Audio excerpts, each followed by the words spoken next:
And we're back at Hollywood Smoke. Welcome to another episode of 10 Count. I'm Steve Kim, joined by Michael Montero and Douglas R. Fischer. Guys, what a buzzkill.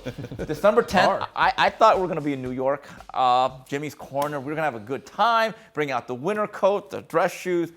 We're not. Gennady Golovkin is not fighting, and he's not fighting Daniel Jacobs, and he's just not fighting at all.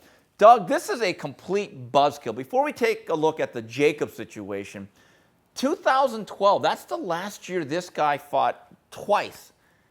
I don't think that's good for the business of boxing. I don't think that's good for the Golovkin brand. Well, it's not good for Golovkin. He doesn't want to fight twice a year. He's that one guy, that one elite fighter who isn't satisfied fighting once or twice a year. Most fighters, they have to fight often when they're prospects. They have to fight hard when they become contenders and when they win that title. And if they're the chosen few that are featured on premium cable network television, or if they're the premium guys within the PBC, and they're making seven-figure paydays, they don't mind just fighting twice a year, or fighting or fighting every 9 months, because the rest of the year is just this vacation. They're chilling, they're enjoying, they're enjoying their money. Get one of those jobs. But Golovkin's not like that. Golovkin likes to fight at least 3 times a year, and like Sergey Kovalev, he made his breakthrough in this country fighting 4 times in 1 year. That's when he sort of exploded into our consciousness, is because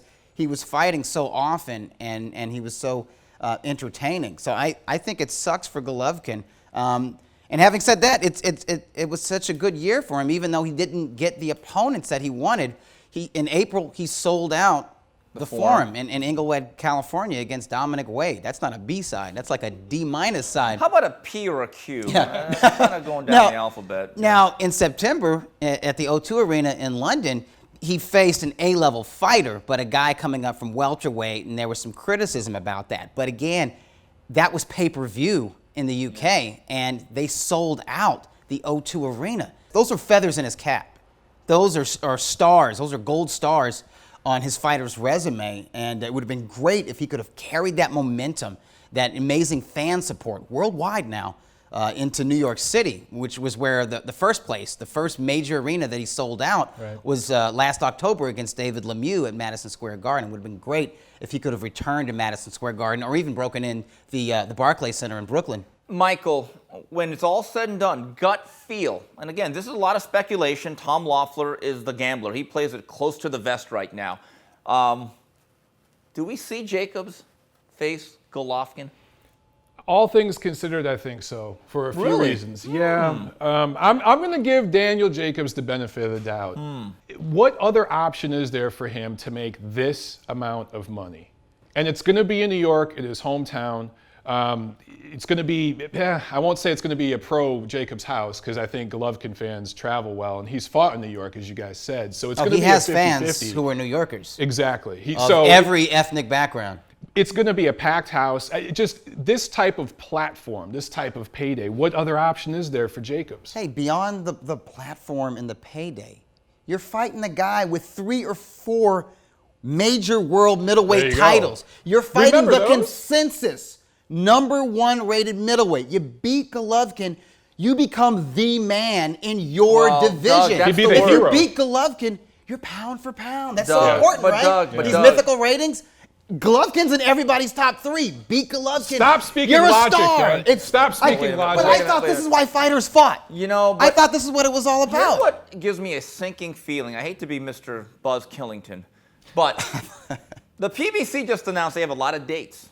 Danny Jacobs, I would say, is in the upper echelon on the PBC hierarchy. Right. Al Heyman needs to fill those dates. And if everything in this business is risk versus reward. And maybe what I'm being told is that Jacobs is still going to be paid more than he was for the Quillen fight, making it a career-high payday. So people say, oh, my God, that's an easy call. But the risk. And I keep hearing this, and this bothers me when people say, well, God, I mean, this fight is so dangerous for Jacobs. Yeah, those same people were saying he was exposed against Kell Brook. You're in boxing, and the people that say that Jacobs deserves 40, not based on any economic reality or data, which everyone else does with Mayweather or Pacquiao. Yeah. Golovkin obviously doesn't live by those standards. He's not afforded that type of standard. Here's the thing: if Tom Loeffler just says, okay, let's go halvesies, or let's do 60-40. The precedent that he's setting for future opponents, it's going to be complete nobodies. There's no danger percentage. Yeah, there is no danger percentage in my book. If for some reason the IBF were to push Dominic Wade back up their rankings and demands a rematch with Wade, Wade's going to want $1.5 million now. He's not going to be happy with a mere Well, Mike, $500,000. you know what I love? I love when people say, well, the fight is so dangerous. Okay, so are you saying that it's not dangerous for Golovkin then? Exactly.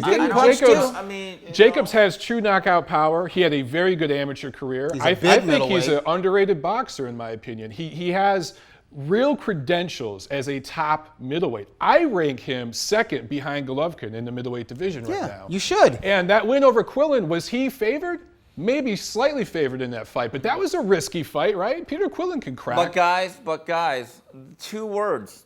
And I think, again, this is a long time ago. I don't want to hold it against one fighter on one bad night. But again, 2 words. Dmitry Pirog. Yeah. How much is that lingering in the head of Andre Rozier and Danny Jacobs? Who knows? But you told me yourself that Andre gave you a call after Golovkin. I was there. Tell the story. I was there. So what did he say? What did he say on the phone? Literally, by the time the towel was waved by Brooks' trainer, I got a call, and I'm sitting right next to Mike. I go, well, this is nice. Nice of Andre Rozier to call me. And he gave me that great quote that we'd like to curdle his milk. That was strange. Curdle his milk. Yeah, they don't want to pasteurize it. They want to curdle it. Right. And so they're going to be the spoiler. They're going to spoil I think that's what they the tried Triple to G do. Express, right? They're going to knock it off the rails. Everyone talks brave. If Golovkin's so risky, just say he's risky. Yeah. You know what I mean? Just admit it. Let me say Just admit this. that he's a badass. You talked about the percentage split, right? And it's people demanding 40%. Jacobs has held that WBA title for 2 years. He won the vacant title. That was the regular title that Golovkin originally won in, I think, 6 years ago. Yeah. And the WBA elevated him so they could get 2 sanctioning fees, blah, blah, blah. That's just what they do. But here's the thing. Jacobs, he's held that title for 2 years. He's been paying those sanctioning fees. He knows the rules of the WBA. He knows what the split's supposed to be. So all this talk about 60-40, that was just a way to delay the fight. Right. And one note, Tom Loeffler made this point to me. He said, Steve, if we were lowballing him and not offering more than 25% or less, we would have just gone to the purse bid. That logic seems to be lost on all these managers out there. Logic. Right. What's that? But Doug, as you like to say, your fighter of the year is Curtis Stevens because he said it best. If you're going to talk about fighting Golovkin, and if you don't, STFU. Well, that's it for this segment of the 10 Count. On behalf of Doug Fischer and Michael Montero, this is Steve Kim saying goodbye, everybody.